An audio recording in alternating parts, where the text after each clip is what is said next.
Masters of Modern. I am your host, Alex Kessler, here with all of my co-hosts, the full playset, Ben Bateman, Marshall James, Michael Grothy. How are you, gentlemen?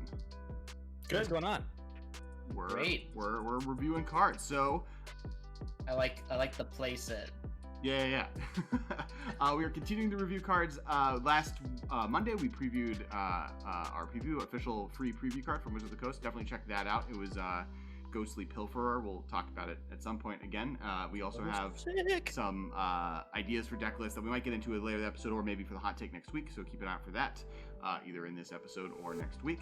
But the main thing we're going to be talking about today is reviews, and I want to jump right into it because we're trying to do that now a little bit more often, and then we'll get into kind of shout outs later on in the episode. So last week we ended on Chandra, Heart of Fire. Today we are going to continue in our world of Planeswalkers with Basri Kess. 1 white, legendary Planeswalker Basri, 3 loyalty, +1, put a +1/+1 counter on up to 1 target creature. It gains indestructible until end of turn. -2, whenever 1 or more non-token creatures attacks this turn, create that many 1/1 white soldier creature tokens that are tapped and attacking. -6, you get an emblem with at the beginning of your combat on each turn. Create a 1/1 white soldier creature token, then put +1/+1 counter on each creature you control. He makes soldiers. He's got a dope sand, sword, spear, arrow combo thing that he made out of, what's the white god in Amonkhet? Ketra's bow and arrows. It's an arrow, yeah. I guess, not bow. And then just doing some sand things, make some soldiers. Thoughts? He's like the Gideon now, right? He's like the white weenie planeswalker since we lost our old one. R.I.P. I guess like a Johnny went into a green-white and is now much more like about life gain and planeswalkers, and so they needed we'll see what Elsbeth does. I mean, Elsbeth's card that she just got makes 1/1s and buffs creatures. Which are the two things Basri Kess does. So we'll see how they differentiate those two going forward. I mean, so on her most recent card, Elsbeth, like, is zombified, kinda, because she, like, escapes from the graveyard. So maybe they'll play up the fact that, like, she escaped from the underworld more on future cards. I don't know. Now that they're both around, I'm interested to see what they how they shake out. Yeah, I mean, this card to me feels like, I mean, it is a 3-mana planeswalker, which, like, you know, we've seen plenty of them. They don't usually do that much in terms of taking care of themselves, so that's kind of no difference here, right? Like, if you don't have a creature to put a counter on when you plus this, there's nothing to protect it, and if you minus it, you get to continue attacking in that white weenie style, but it still is not going to be protected. So it's a medium card to me. I don't think I would imagine playing this. This doesn't feel that different than the way I think I look at the 3-mana Ajani, you know, the double strike one. Like, feels very much in that same vein, very reminiscent of that. Yeah, it's like, because this one draws you cards where because this one you play it and you can make 1/1 tokens, and as long as you're making, but only if you already have a creature. Correct. So correct.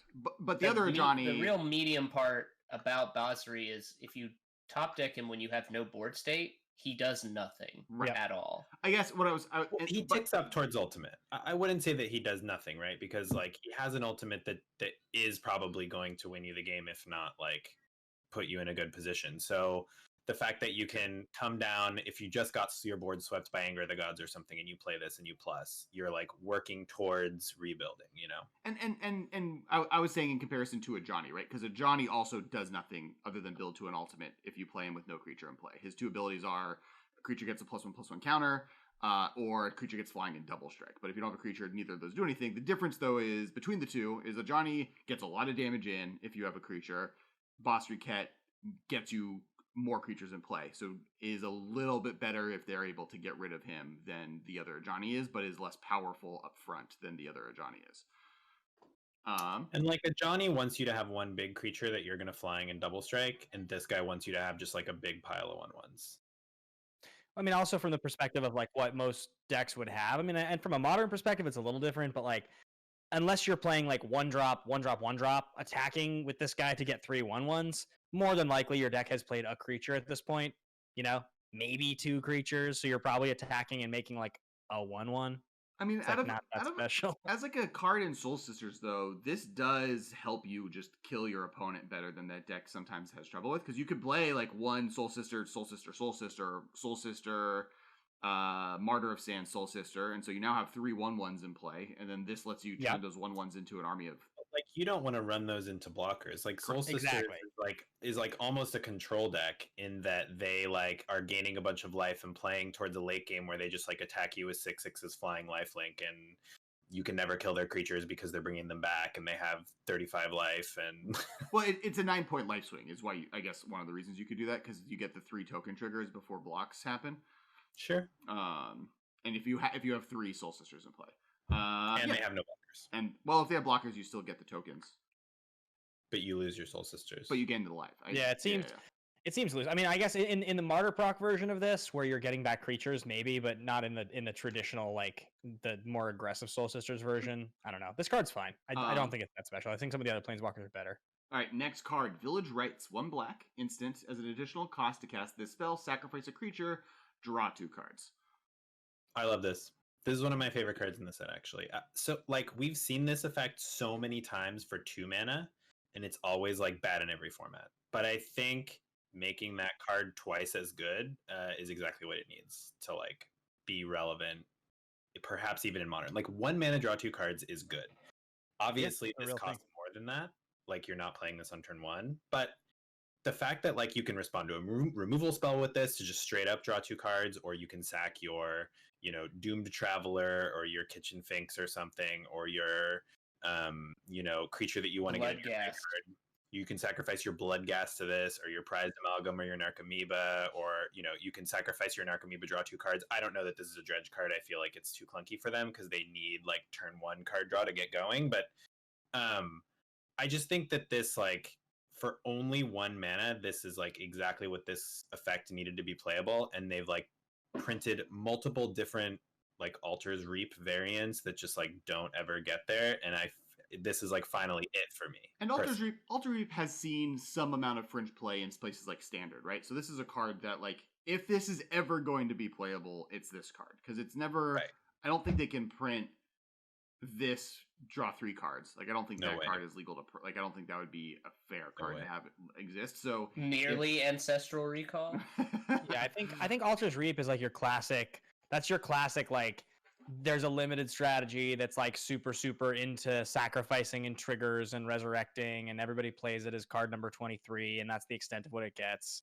In fact, I think wasn't Altar's Reap in Guilds? Wasn't that in Guilds Limited, and it was in the black-white deck or the black-red deck? Probably. Right? It's like it's in everything.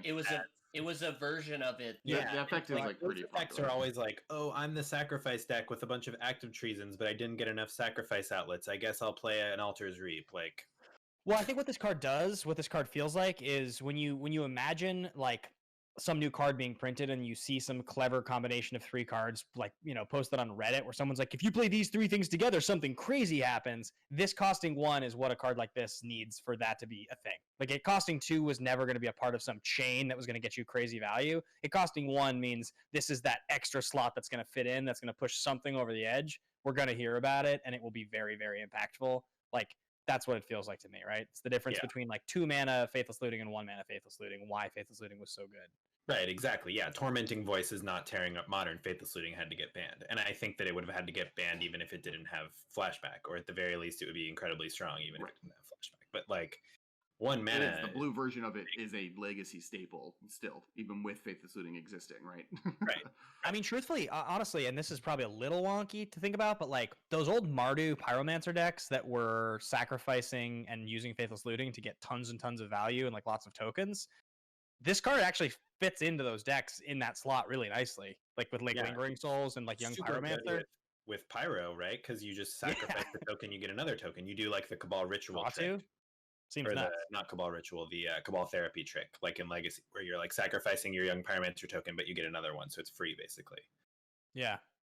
Next card, and I think this is one of the ones that Michael is very excited about, as am I, Archfiends Vessel. 1 black for a 1/1 human cleric.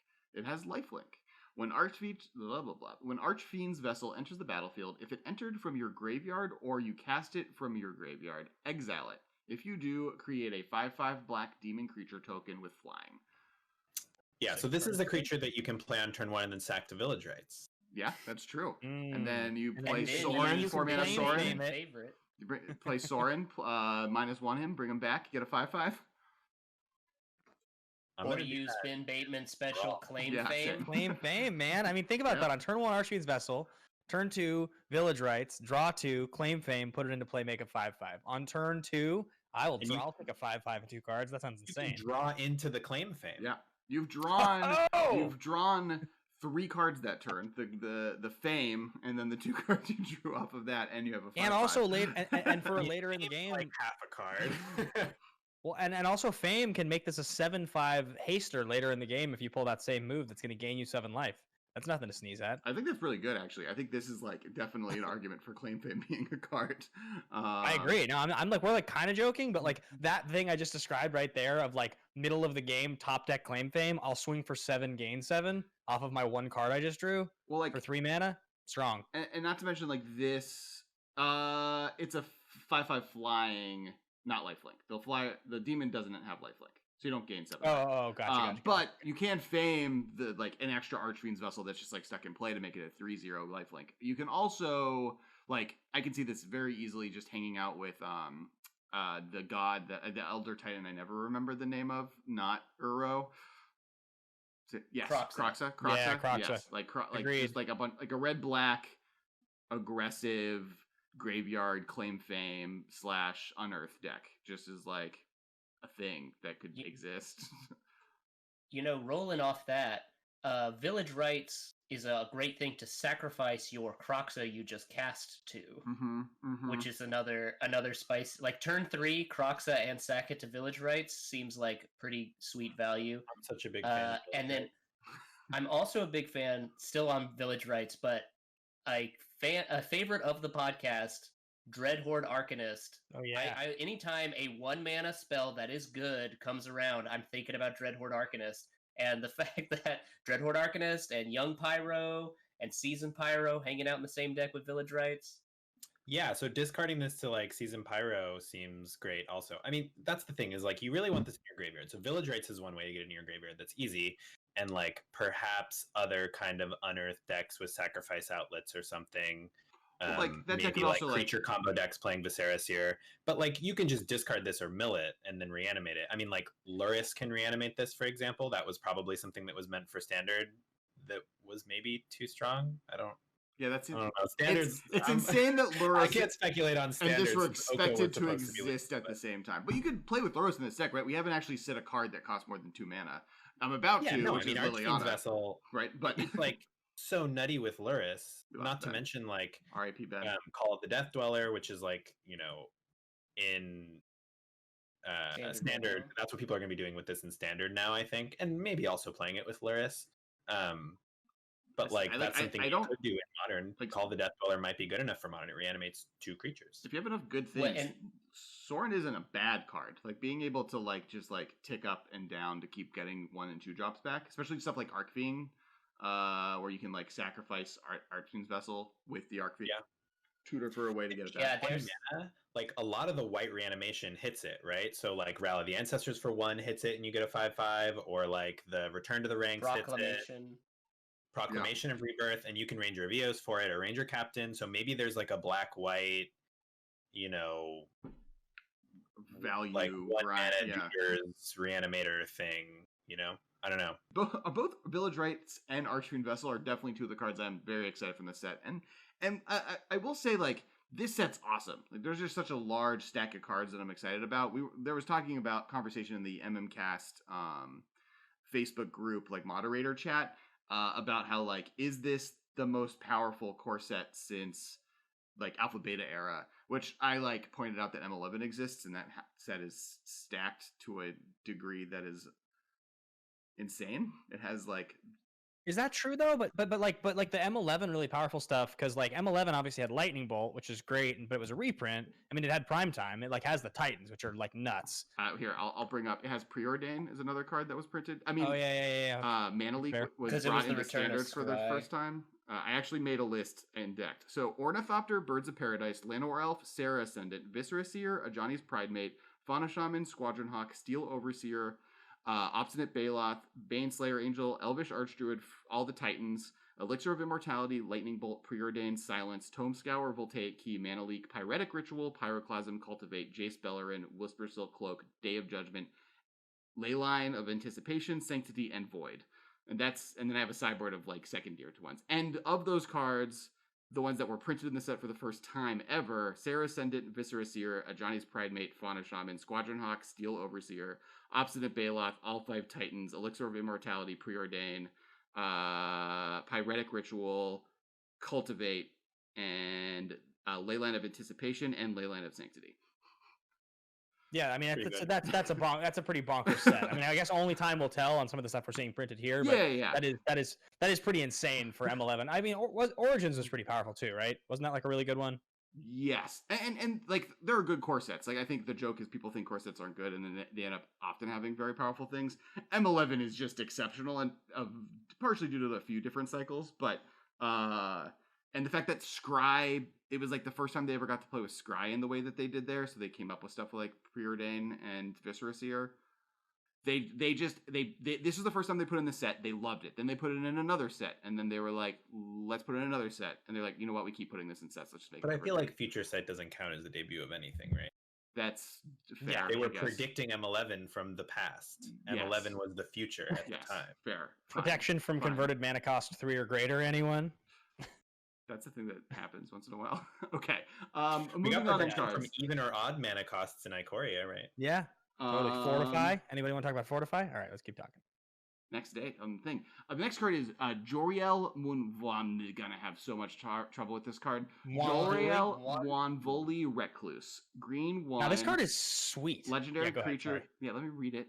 The people need to know. Legendary creature, human druid, 1/2.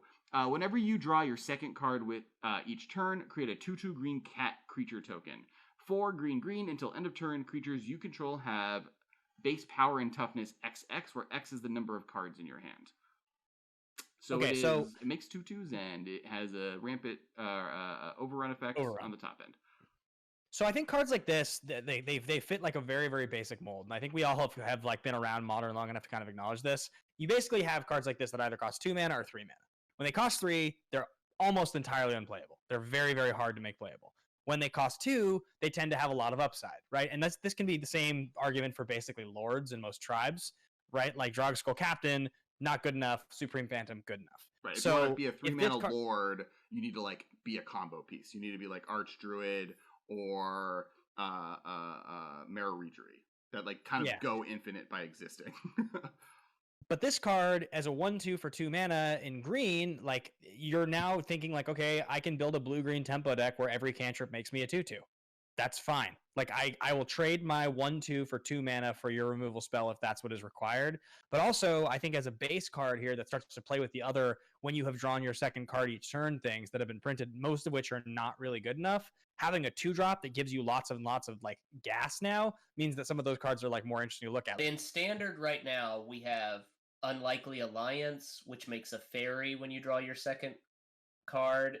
There's Mad Ratter, which makes 2 rats when you draw your second card, and then there's Iron Crag Pyromancer, which casts a lightning bolt when you draw your second card. That card's sweet. Well, it was the draft mechanic of blue-red in Eldraine. Yeah. Right? So there's like some like bad commons. There's like a creature 2/1 for 2 that gets ++1 in first strike when you draw your second card and stuff like that. And there's actually at least one bad common in this set too, that just a draft card to reward drafting opt. But like, so Unlikely Alliance is interesting because it's an enchantment and it is blue, which you probably want to play with these cards anyway. The problem is like it makes 1 power and Jolrael makes 2 power. It's 1 power in the air versus 2 power, but that's something worth thinking about. Even though like Unlikely Alliance already exists, it's hard to get rid of. It's in the right color. It's making half the power that this card is making. Well, and yeah, the like evasion versus like getting larger creatures that are on the ground. In Modern, evasion sometimes the format has gone so explosive that like grinding people out with blockers seems to be necessarily less likely. So flying isn't as important as it maybe used to be one day. So just being able to have as many different things in play and as much power as possible, so when you do go to attack, you can kill them, is interesting. So yeah, I don't know. I agree that this being a 2-drop also just like is significant in its ability to just be played early, and then you can play this on their turn 1, right? And so now it's always just going to be ahead of them if you're on the play. The one downside of this card to me, right yeah, the significant downside of this card is that it's legendary. So while like young pyros can stack, and you get lots and lots of value out of that chain, if you find yourself in that point in the game, you can never get more than one of these down at a time, which means that your Serum Visions is not going to get you 4 power for 1 mana at any point in time. Which again, when you draw your second card each turn also, which means like, again, you compare it to a young pyro. If I opt at the end of your turn, I'm still getting a 1/1. If I opt at the end of your turn with this card, nothing happens. So, there are definitely some drawbacks, but I do think it's a cool card. It's definitely an interesting card that is probably going to be pretty under the radar in the set, but there's definitely some space to play with. Yeah. Next card is Stormwing Entity, 3 blue elemental 3/3 flyer. This spell costs 2 and a blue less to cast if you've cast an instant or sorcery spell this turn. Flying, prowess, whenever it enters the battlefield, scry 2. So it can be a 1 and a blue 3/3 prowess flyer that scries 2 when it enters play. Now you have to cast another spell. That spell can be a 1-drop. Marshall, I feel like last week, this guy also went to the Lotta Text University with the Questing Beast. Like, they were roommates. Like, if you had gone back in time to 1990s Magic and told them we're going to print a 3/3 flyer in blue with prowess, and you have to explain prowess, that you can cast for 2 mana, well, and then it has an upside, and you have to also explain what scry is. Like, I've read cards in Legends, though. Yeah. You can't say this is wordier than a Legends card. Legends cards, the entire text box is 1 sentence. Like, I get that this has, like, 4 sentences on it, but, like, a Legends card is just like... Yeah, they'd be like, they it's not about spaces wordiness necessarily. Like, because a Legends card will have 2 paragraphs to explain 1 ability. Yeah. I'm meaning more like 90s Magic would have thought a 3/4 flyer for 3 that dealt 1 damage to you each turn was so overpowered it had to be banned for a while. Like, Serendib Efreet had to be banned. And then this card is Marshall, like Serendib Efreet with plus. I mean, I think also it's important for us to point out the card Balduvian Shaman, which was printed in the 90s. I'm just going to really quickly read you guys the text of Balduvian Shaman. Wait. This podcast needs to be under an hour. We'll be here for 3 days. Balduvian Shaman is a common, right? Yeah, the Balduvian Shaman common. Ice Age common, 1 blue, 1/1, human cleric shaman. Tap. Change the text to target white enchantment you control that doesn't have cumulative upkeep by replacing all instances of one color word with another. For example, you may change black creatures can't attack to blue creatures can't attack. That enchantment gains cumulative upkeep 1. Then it proceeds to explain cumulative upkeep, which is its own explanation. That's a common from Ice Age. So definitely wordier. I still don't know what this card does. I've read this before. I do think to Marshall's point, what is insane about this card is like this is a pushed card from that era, right? Like it feels like it belongs in that era of Magic. And if it was printed in that era of Magic, this would be the best creature ever printed. It's now probably not good enough, right? Like that's what's kind of insane about this card is it's just like I don't even know if you had the requirement. If you didn't have the requirement, it would be one of the better tempo cards in this format, but it wouldn't be backbreaking. The fact that you have this hoop to jump through makes it pretty medium for a card that's pretty easy fine. Hoop. Like if you are some sort of blue-red spellsy deck, or just mono blue, I guess, but that tends not to be a thing.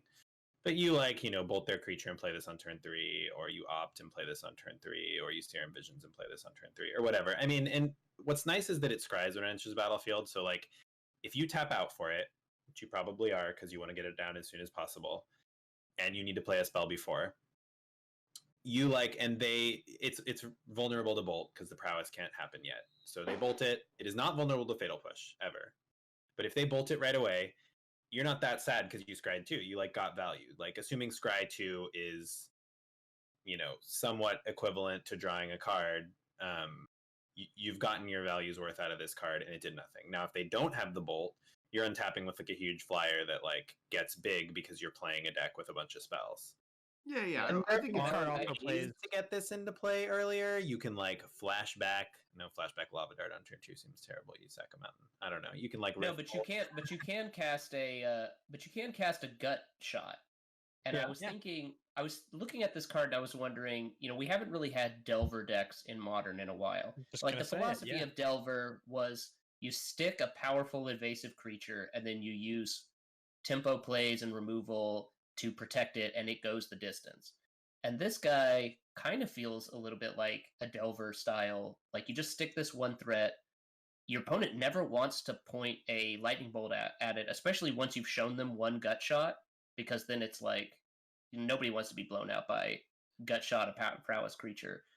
And so I don't know. Plus, also like if I was playing a Storm Entity Delver style deck, I would want to play like 3 or 4 gut shots, because gut shot could also allow you to cast the guy for cheaper. Like if it's turn 4, you can gut shot, get your guy in, and still have mana up to remand or mana leak or whatever.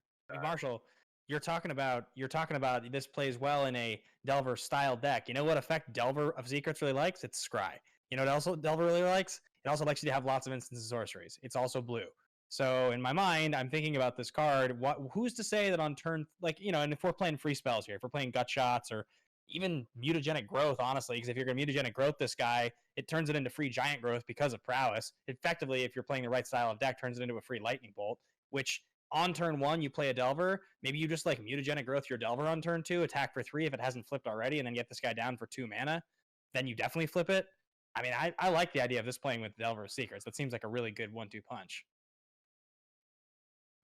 I think, yeah. Oh, I yeah. mean, I have thoughts on Delver of Secrets. I actually think Delver of Secrets has been outclassed in Modern in a format without Wastelands existing to make it a different world, and where without brainstorms. Without brainstorms, I think that I would rather play this card with Abbot of Carol Keep than Delver of Secrets, just from the consist. Did I say the right card? What's the 1 mana one? Abbot's the one that Abbot's the one that Monastery card Swiftspear. No. Yeah, Monastery Swiftspear. Sorry, Michael's face was right. I was like, I'm naming a good card, Michael. I wasn't. I wasn't. Not a terrible card, but not like a modern playable card. Yeah. I meant Monastery Swiftspear. Monastery Swiftspear, the good one. I'd rather play that with this, right? Because it's always good. It's aggressive. It's its own threat that they have to deal with, and then you already want to start playing on turn 3. Lightning bolt burning them in the face, and then this, or something on turn, and then that way you can kind of use that as the early game play that's pushing threats in, and then use this as the tempo play at the end that lets you draw into more gas. I also love this with Dreadhorde Arcanist, because on turn 1 you play some sort of cantrip. On turn 2 you play this guy. Turn 3 you attack. You cast your free spell off Dreadhorde Arcanist, which then reduces the cost of this guy. You play him for 2, holding up in 1 mana for your spell pierce or your whatever counter spell for 1 mana you're going to play. That seems like a pretty strong. Yeah, that seems like a pretty strong play. I'm into that. I mean, this card definitely is well suited for players that like that style, which I'm all over. Yep. I definitely am going to play with this card. Next card is Idol of Endurance. 2 and a white artifact. When Idol of Endurance enters the battlefield, exile all creature cards with converted mana cost 3 or less from your graveyard until Idol of Endurance leaves the battlefield. 1 and a white, tap until end of turn. You may cast creature spells from among the cards exiled with Idol of Endurance without paying its mana cost. One of the interesting things about this card is it is Wizards saying that this is a way that they want white to be maybe more about card draw, right? They've said that they've been looking for ways for them to gain card advantage. We talked about Megara last week, and this is a different way that they're doing, which is white maybe uses the graveyard as a resource in a way that are interesting, and then they have their cost 3 or less mechanic that seems to be very much in white space, or is white space in this area. But this is a kind of card advantage engine you can play late game as a one of to then be able to draw cards. Doesn't anti-synergy with Archfiends Vessel unplayable? You're right. This card is super slow. It costs 3. Yeah, really slow. Does nothing. You got to spend 2 more to get, at best, a 3-drop that was already in your graveyard. Then you can start paying 2 to get something that is up to a 3-drop every turn. So you have to stock your graveyard with a bunch of stuff. Hopefully it's 3 drops, because you don't want to be paying 2 for a 1-drop. I mean, it's better than nothing. I think about getting Mirror Superior into my graveyard, then casting this, and then end of turn tapping it to put my Mirror Superior into play. That seems like a lot of work. Not really into that. Mirror Superior? I feel like you paid more for Mirror Superior. Yeah, I've paid in my sweat and tears more than 5 mana for it. I'm going to move past June 9th, unless you guys want to talk about Alpine Howlmaster or Obsessive Stitcher, which I think we're fine on. No, I'm good. Cool. Yeah. Let's talk about Snoop. Snoop. We're going to Time to Snoop talk first. about Snoop, right? What do we think about Lofty Denial? I was going to bring up Lofty Denial. Delver Stormwing entity deck. Yeah, Lofty Denial is 1 and a blue instant counter target spell unless its controller pays 1. If you control a creature with flying, aka Delvers of Secrets, counter that spell unless its controller pays 4 instead. So it's an upgrade to Mana Leak, or it's a 4 spike. This is an interesting card a little bit because sometimes what they do with their like better Mana Leak is they make it cost 3 and then it costs 1 less. Like that's what the pirate one was, Lookouts Dispersal or whatever, where it was like 3 mana unless they pay counter unless they pay 4, which is unplayable. Convolute is just like terrible even in limited. And then it became super Mana Leak if you had a pirate. What I like about this is that it's 2 mana 4 spike, which is way better than Convolute, even if it's still not very good. Right.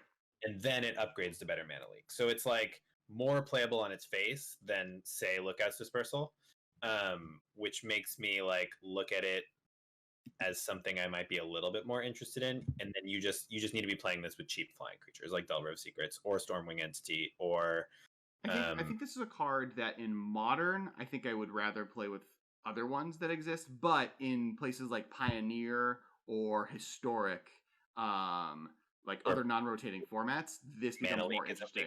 Yeah, if Mana Leak's not legal, this card is something I want to consider a little bit more often. I don't think, like, the games that go late enough where Mana Leak starts being bad, 4 mana this isn't that much better. Different than 3, yeah. And... agreed. Like, obviously 4 spike is way worse than Mana Leak because it's the same card, just worse. Yeah, I agree with that. But I think also, I think to add to your point, Alex, on that note, like this point with Modern, I think different conversation in Pioneer, but in Modern, there are so many good 2 mana counter spells that are like conditionally not just like hard counter spell, but like really good. Like Delay is really good. Logic Knot is really good. Those are all cards I can convince myself to play if I want to. I don't think playing a card that if I can manage to retain a creature. Now, like Quench is played in limited, and like that's fine. Like it has been played in limited, like that's a fine card. Yeah, I mean that's true. I played it in standard last year. Like Quench is fine, but again, and often Quench when you play it is just 4 spike. Like that's all you're playing it for anyway. It's just that I don't think that this having the upside that it has makes it actually a Modern contender. I think it's just outclassed by Modern. Yeah, the advantage is like once you have a board, like turn 5, 6, and your opponent is like still trying to like play a sweeper or whatever, like they can't. Yeah. They play 3 mana, 3 damage to everything or something, and you're like, hoo-hoo, unless you pay 4. I mean, like the other thing with Modern is if I had to choose to have a flyer in play or a wizard in play, one of those two things I feel like is, well, you go back and forth, right? Because I guess like what's it called? Celestial Colonnade is a flyer. Yeah. Cool. I don't know that it's Modern playable, but it's something that like piqued my interest because cool card. Yeah. Agreed. It starts out as something that's like moderately playable and becomes something that is like more exciting if you're looking to counter like a sweeper or removal spell or something later. Like in a deck, like we haven't talked about Highlander in a long time, but like in like a blue Flyers deck that wants redundancy on 2 mana counter spells and it plays evasive threats, which is what that blue deck I have does. This will definitely go into the deck because like most of the time, almost all the time in that deck, it's going to be Mana Leak, but 4 mana instead of 3. So like it's playable. It's an interesting card. It's just not a playable card in Modern. Yeah, I agree. The next card is a Goblin. It's cost a red and a red. It's Conspicuous Snoop, Goblin Rogue, 2/2. Play with the top card of your library revealed. You may cast Goblin spells from the top of your library. As long as the top card of your library is a Goblin card, Conspicuous Snoop has all activated abilities of that card. I think within this card being previewed within like 5 minutes, people had already come up with multiple just you go infinite on turn 3 and win the game combos available to it in Modern. So most of them are based around you play this and then you play the 3 mana black Goblin that puts a Goblin on top of your deck. Garrix Harbinger, it's right there. Or maybe it's there. Maybe it's moving. Maybe Marshall is doing more work and moving it around my screen. And then I'm making him do more work. And then you can put a Kiki Jiki on top of your deck. You then can tap Conspicuous Snoop, use a Kiki Jiki's ability, make infinite Conspicuous Snoops, And then you can, on the last one, copy the tutor to put a Mog Fanatic. Mog Fanatic on top, and then sack all of them, doing all the or all of them do damage. All of them you can just sack and do 1 damage to your opponent, and you win. They're all tapped, so they can't attack. So you need the Mog Fanatic or a Sling Gang Lieutenant or something. Something that lets them either sack themselves to do a damage or sacrifice other of themselves to do damage. And both, there are 2 of those cards, and they're both playable. And I think like that's and we've talked about a lot of the time where if you have a deck that can oops all win, but also is just a decent deck on the other side of it, right? Like that's one of the things that made Birthing Pod's deck so strong is you are sitting there holding your removal spells, trying to stop them from being able to just go infinite. And in the meantime, they're beating you down with Kitchen Finks and, Hate Bears and other things that are just doing damage to you. And so you die to like a Taverny Gown ship instead of the combo when you've been preparing for the combo all along. So with this, it could very easily be like turns 1 through 5, I'm just playing aggro goblins, but then I'm able to keep a Snoop in play, and then I tutor, and then I just win because you've been having, or I have Snoop, and I have it, so I'm gonna hold that available to scare you with it. But in the meantime, I'm hitting you with Goblin Guide, and like you're taking a ton of damage in the meantime. People might look at this and go, okay, like that, you're right. It's in mono red. It's a little bit of an oops I win. This seems really, really good. But yeah, you have to play black. But I don't think it's too good. I think it's actually just reasonably good because in the Goblin deck you're talking about, Alex, most of the cards you just mentioned would never get played in that deck. I don't think you would ever play Kiki Jiki in just a normal Goblin deck. It's a 5-drop. That deck doesn't want that as its 5-drop. I don't think you would play Garrix Harbinger because that card hasn't seen play in basically any Goblin deck in years. I don't think you'd play Mog Fanatic because it's just not really a high enough upside card. And I don't think you'd play this card either. Maybe if this card's really powerful with other Goblins, but for the most part, I think you're having to shoehorn 2 copies each of those cards into your deck to make this combo work at least. I think that you would still play this even if like Kiki Jiki got banned or something. Yeah, because the fact that this draws cards in a deck that classically wants to draw cards, right? It has the ability to cast cards off the top of their deck, so just being able to cast those goblins is really good. Especially if you're like a Skirk Prospector variant, you can be like, you see that the top card is a goblin, so you can like plan ahead and like sack some creatures to play it, and then like flip the top card again, and you can kind of like do some stuff. And because this would gain the ability of Skirk Prospector if it was on top of your library, you're like kind of incentivized to play with goblins with activated abilities like Skirk Prospector or like Goblin Crater Maker or something, where like, I think that this would be a good enough card anyway, just because it's like a 2-drop. It's so cheap and it draws cards. And the tutor is good enough, right? Like that's a card that, especially if you have lords or ways to make it useful, like that's a card, especially because these decks end up being more combo-y anyways. So now that Goblin Matron is in Modern, I think Garrix Harbinger is only good for this. Fair. That's fair. Yeah. But this Pre-Goblin exists, Matron, right? maybe you could make the argument if you're exactly like a combo-based Goblin deck. But now that Matron's legal, it's just like not even close. But you would play that if you're playing this combo. I'm saying it's not unserviceable to play that card.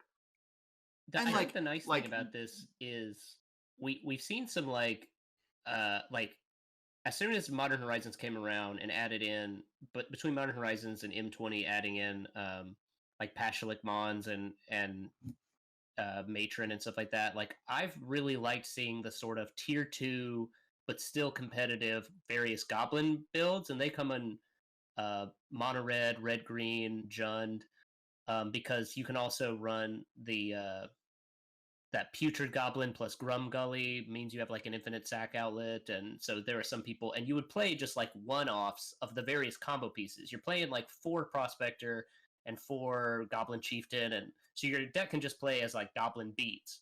But if you happen to draw like one of your particular combo pieces, then you can use Matron to find the other combo piece and combo them out. And so yeah, Conspicuous Snoop feels like an auto 3 or 4 of, because it's a 2/2 with all upside that's letting you like draw cards. And then the fact that like you could have lines like in this deck where you just play the 1 Harbinger, the 1 Kiki Jiki, but you're playing 4 and maybe like 1 either Sling Gang or 1 Mog Fanatic. I mean, like Mog Fanatic on itself is not the worst because it lets you bolt the bird, and just happens to also be a goblin. I mean, yeah. We just went through maybe a 10-minute conversation on ways to play Gutshot. And Mog Fanatic is an actual card that goes infinite, gets pumped by Lord, sits in play and does damage, and I think is way more serviceable than Gutshot in this deck than Gutshot is in the deck we just described. I think that there is a risk for it to be problematic, though, because basically what you have on your hands is a 2-card combo that can win on turn 3. Yeah. You have to play Snoop, and you have to untap with it, or play it on turn 5 or whatever, and then Harbinger on turn 3, and then you win. Like, that's all you need. You need Snoop and Harbinger. You could play. Okay, but my contention, while I agree with you that I think that that's totally good. We've seen insanely busted turn 3 combo decks in Modern not be a thing. Like just Goryo's Vengeance decks are easy turn 2, turn 3 combo wins. I think Neoform is a combo win on turn 2, turn 3.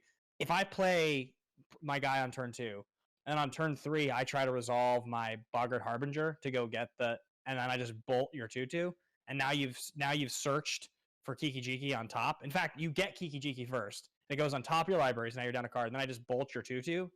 Now you're drawing your 5-drop you don't want.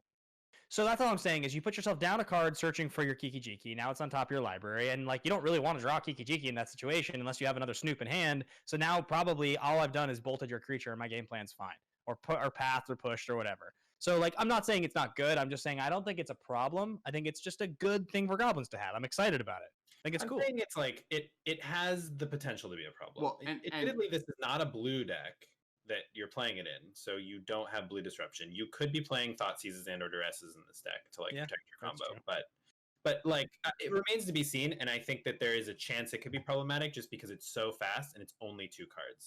And the other thing you said, right? Like the decks you mentioned that aren't problematic that can win on turn 2, they're playing a lot of bad cards that don't do anything. This is playing 2 bad cards, and so if I answer this, then they go for it. And also, if you're a player that's good, you're not going to see open removal mana and then just try and go for the combo unless you're in game 2 or 3 and you're against another combo deck that's trying to beat you, right? In that first game, if you're tutoring for something, you're either going to wait because you're going to try putting them on the back foot so that they have to deal with this and then tutor for the combo, or you're going to just find another good card, like a Goblin Matron or something that just lets you draw into more cards so that you're continuing to outvalue your opponent and then comboing off when you know that they don't have the removal spell or they tap out.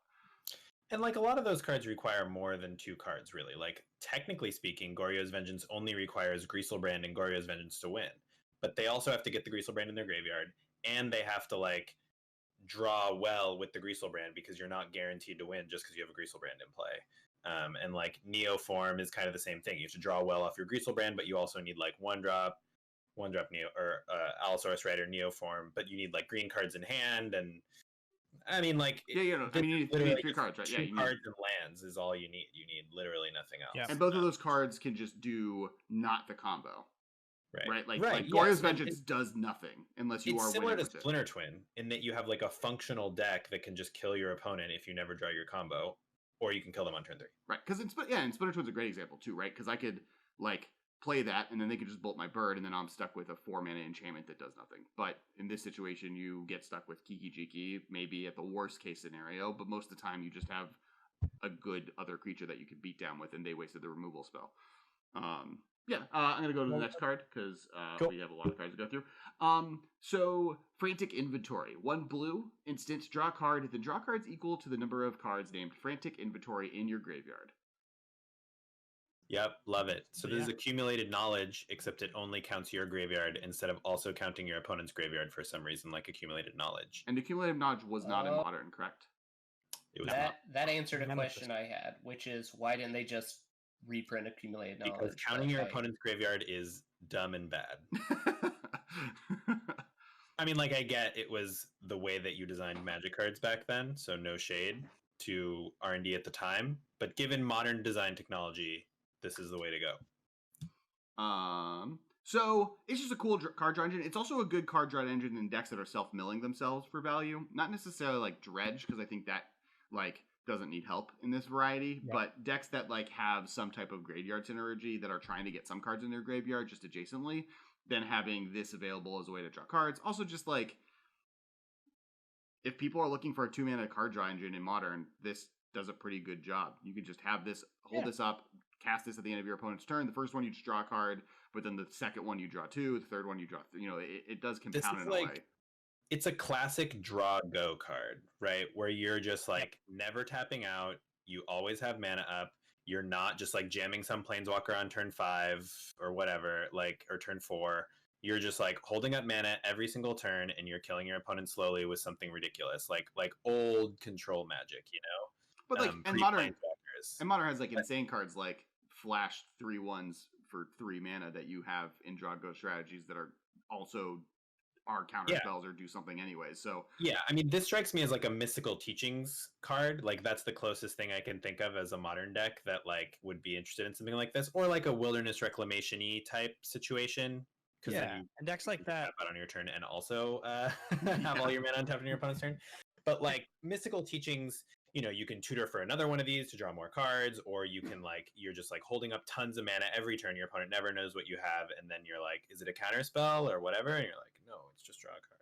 Like, I mean, people have played Think Twice in Modern before. You know, that's a thing people have done in control decks. And how different is this really? I mean, obviously you don't get the 2 cards off the 1 card, but I'd way rather, when I cast the second one of these and get the extra card, spend 2 mana to do it than 3 mana on a Think Twice. So yeah, I think there the biggest issue is just spell slot opportunity cost, right? Like this, you have to play 4. It's the Leyline problem in your sideboard, right? Like if you're gonna play Leyline of the Void, you should be playing with at least 3 of them in your sideboard, which means you have that many less sideboard cards for other things. Than this, it's in the main deck. I'm willing to like, I'll splash a single Think Twice. Just like one of them. Accumulated Knowledge is also a big popper player where there are no planeswalkers, so all of the control decks are like hard control.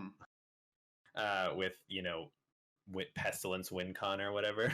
But like I think the one thing that stands out about this versus Think Twice is like if you only draw 1 throughout the whole game, which like you're playing this in a deck with a ton of other card draw, but if you draw 1 of these in the whole game, Think Twice is better because you get to draw 2 cards off your 1 card. If you draw 2 of these and 2 Think Twices, technically you're getting 3 cards off of 2 of these and 4 cards off of 2 Think Twice, but you're spending so much mana to get those cards off of Think Twice. If you want all 4 cards off your Think Twices, if you even want 3 cards off your Think Twice, you're spending 7 mana. Because you need to cast both Think Twices for 2, you need to flash back 1 for 3. With this card, you're spending 4 mana to get the same number of cards. It's just like much more mana efficient than Think Twice, not just because of like the 3 mana, but because the second one draws 2 cards for 2 mana. And the second Think Twice draws 2 cards for 5 mana. Like for sure, Think Twice has definitely been pretty fringe. I mean, I think we're all in agreement this card is cool and fun, but definitely not like something that's going to break Modern. Transmogrify, 3 and a red, sorcery. It's a rare. Exile target creature. That creature's controller reveals cards from the top of their library until they reveal a creature card. That player puts the card onto the battlefield, then shuffles the rest into their library. So we've seen this literally card polymorph. Literally polymorph. No, it's not. I think the difference. Correct me if I'm wrong here. Is target creature's controller sacrifices it. So with polymorph, if there's any death trigger, anything like that, you're getting that, and the creature does go to your graveyard. This is explicitly targeting and exiling the creature.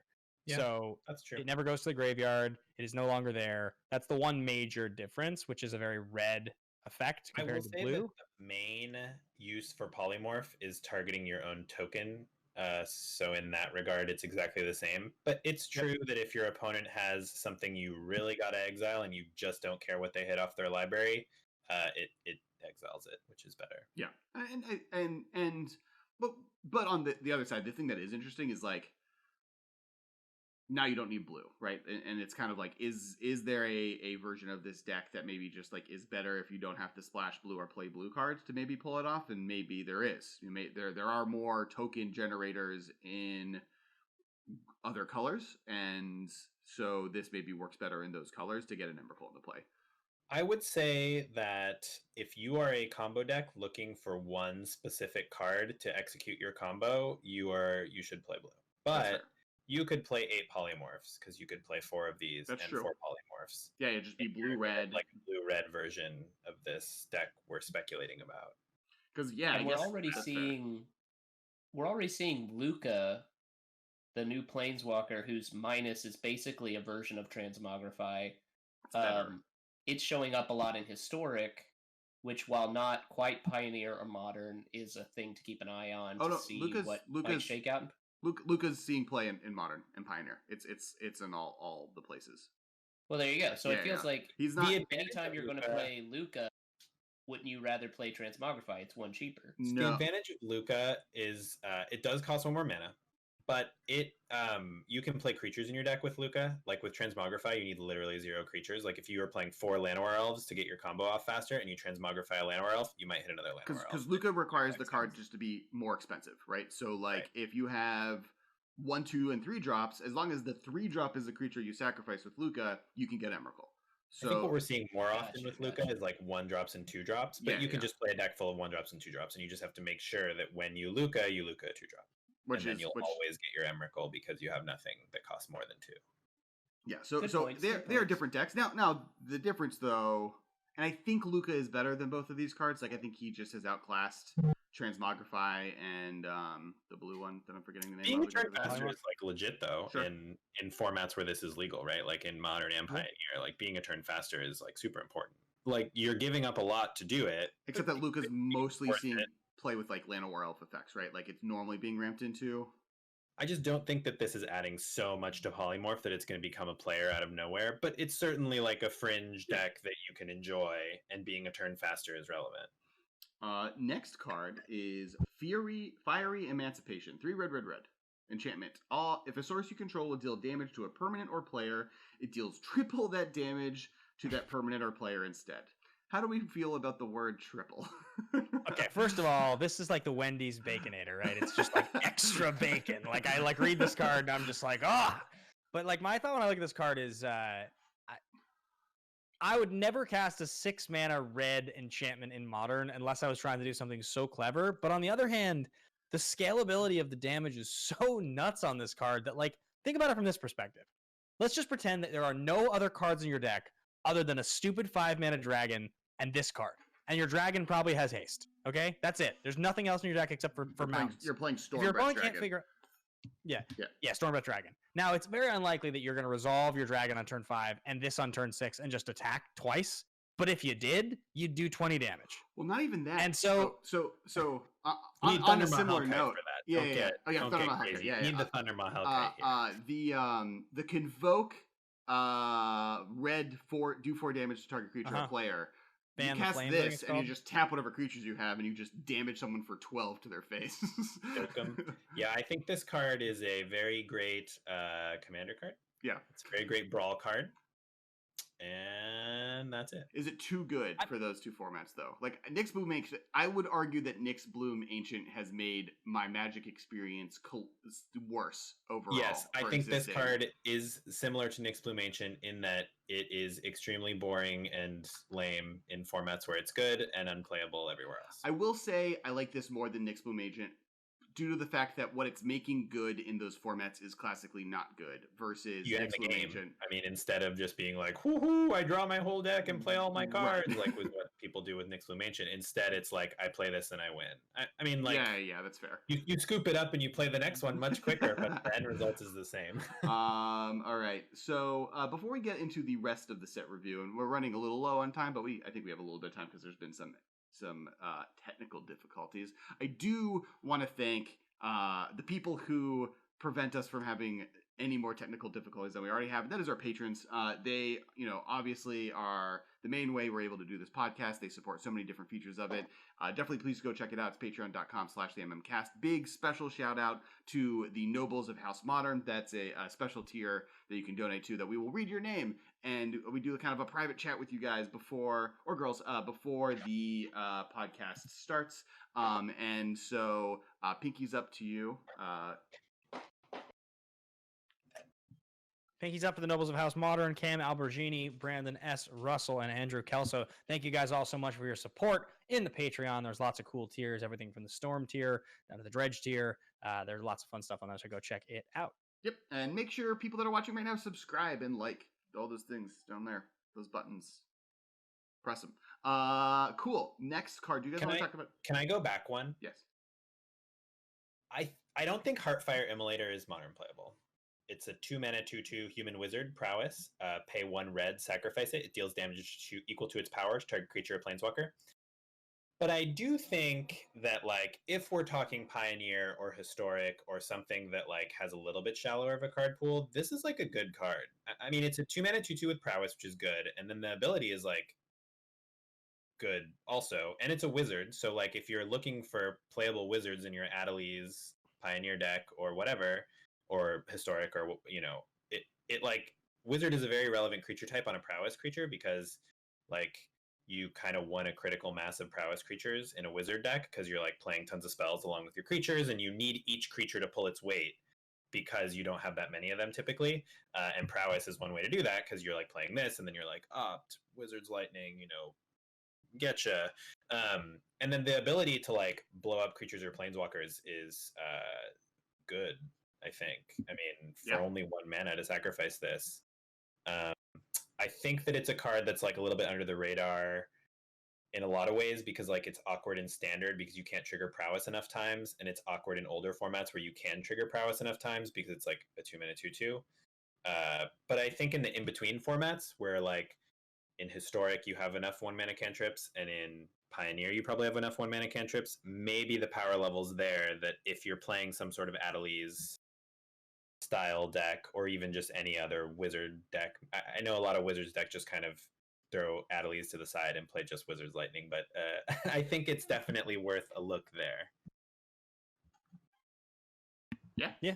Okay, cool. Garrix Harbinger, green 1, beast, 4/3. So 3 mana, 4/3, hexproof from black. When Garrix Harbinger deals combat damage to a player or planeswalker, look at that many cards from the top of your library. You may reveal a creature card or Garrix planeswalker card from among them and put them into your hand. Put the rest on the bottom of your library in any order. Cool flavor for the like anti-black because he was black-green until he got healed. So that's cool. And then he's a big boy that dodges 3 of the main removal, if not more, of the main removal spells of the format. It does die to Bolt, does die to Path, but every other removal spell that's played, it dodges. I mean, it's an interesting card. Look, I think that there's something to be said for any time that you're printing, a good stats card that has hexproof or protection. Like, I don't think this is a main deck card in green stompy decks by any means, but I do think that this is a sideboard card. Like, it's a good card. It creates card advantage and dodges black. So if you're going up against, like,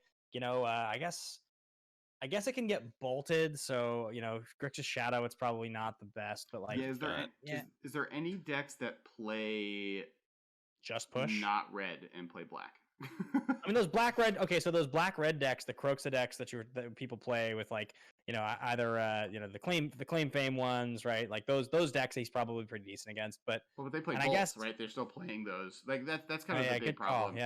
Call, I think that's its biggest flaw is it dies to bolt. Yeah, and I think that like you want to play this against a controlling deck, right? Because it dodges removal and draws cards. So you want to play it in a match where you're like trading resources and you need to be dodging removal. But I just think like those decks, the more controlling decks just have removal that hits this. Like nobody is leaning on black removal that hard in Modern. But perhaps like Pioneer, maybe where like I think for Pioneer I think Pioneer where Assassin's Trophy and Fatal Push are some of the premier removal spells, and we were talking about what's the new one in this set that kills a creature planeswalker 3 or less? The Smother variant, Eradicate, I think it's called.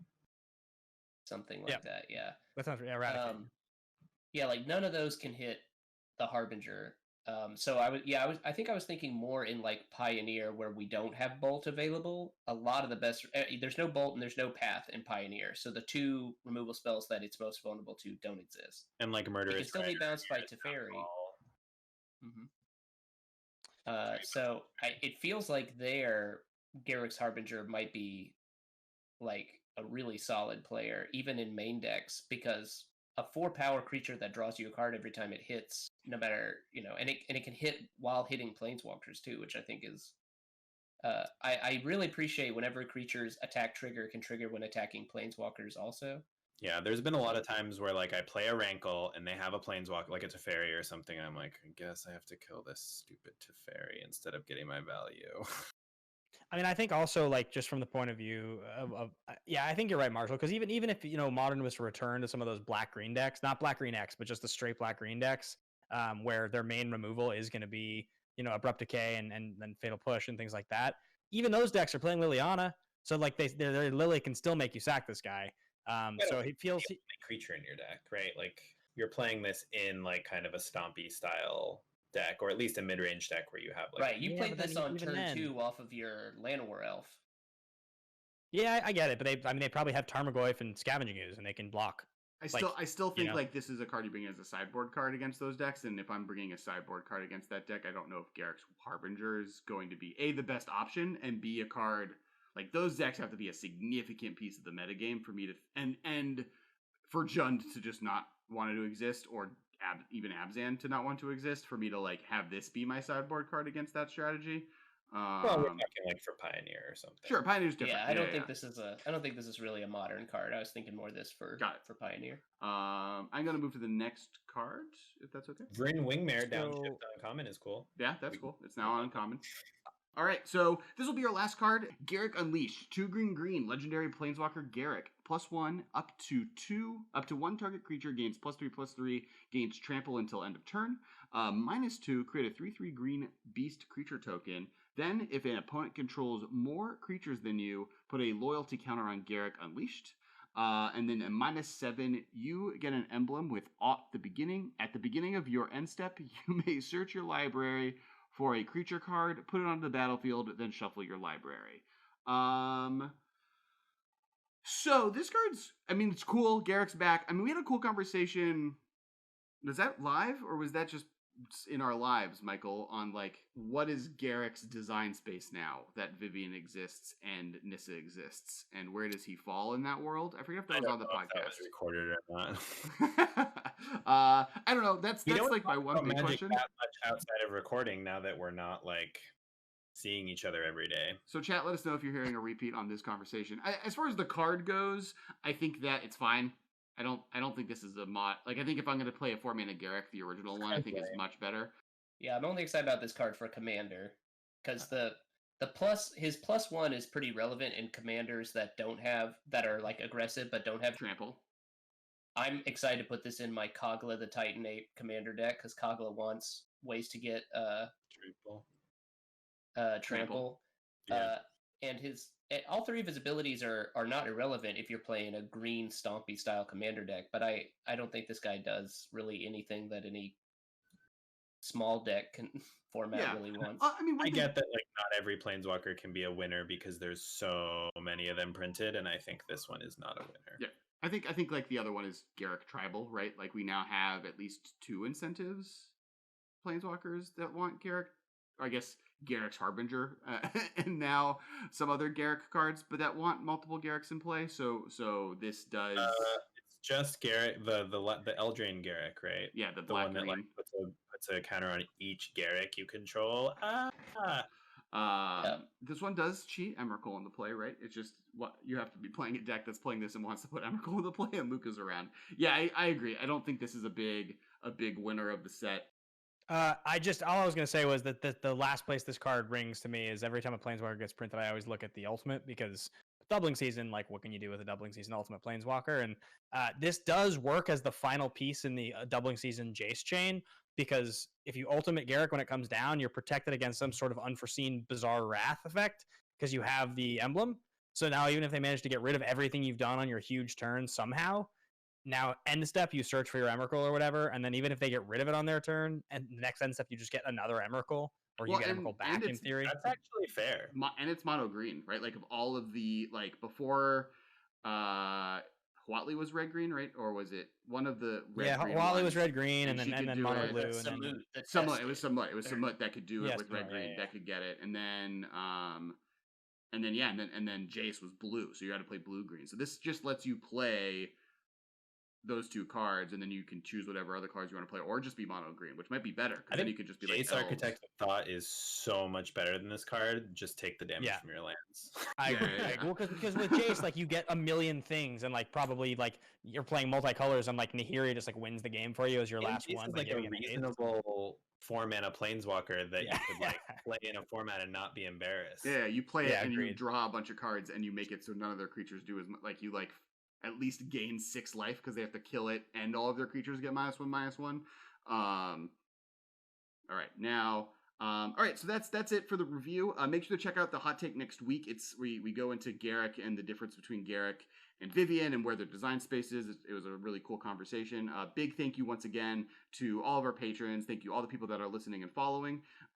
We are, going to keep trying to make more content as we move forward. You can follow all of us on all the social media, but specifically, I'm at Kess Wiley on all things. Ben. You guys can find me at Ben Bateman Media on all of the Twitters and Instagrams and whatnot. And I have a brand new thing I just launched called Nerds and Suits, youtube.com/nerdsandsuits. There's some interviews, some music. Go check it out, please. Thank you. Michael? I'm at Dudard on Twitter, DUDARDD. And Marshall? I'm at Marsh Unfocused. I'm having too much fun playing with the Brady Bunch screens at my disposal. And thanks you guys so much for listening. Make sure to subscribe and follow. We'd love to hear a comment on if there's any cards that we missed. Next week we'll be doing the final third part of our M21 set review. And we've been doing it chronologically. So if you go to any of the things in order of preview, we just got through June 10th. So if anything we missed up to June 10th that you want us to talk about, please comment below. We'd love to hear your thoughts. And or if there's anything you're looking forward to that we haven't gotten to yet, but you want to make sure we get it. Yep, absolutely. And make sure to also check out the preview card. We got a free one from Wizards last week. It was a hot take, so it came out last Tuesday or Monday. And we talk about the card that I am probably still Ghostly Pilferer. One of the most hyped for, Ghostly Pilferer. It has all the abilities. It's really sick. It's really sick. And thanks again, and we'll talk to you guys next week. Hey guys. Bye. This has been a production of Time Traveler Media, sending podcasts into the future.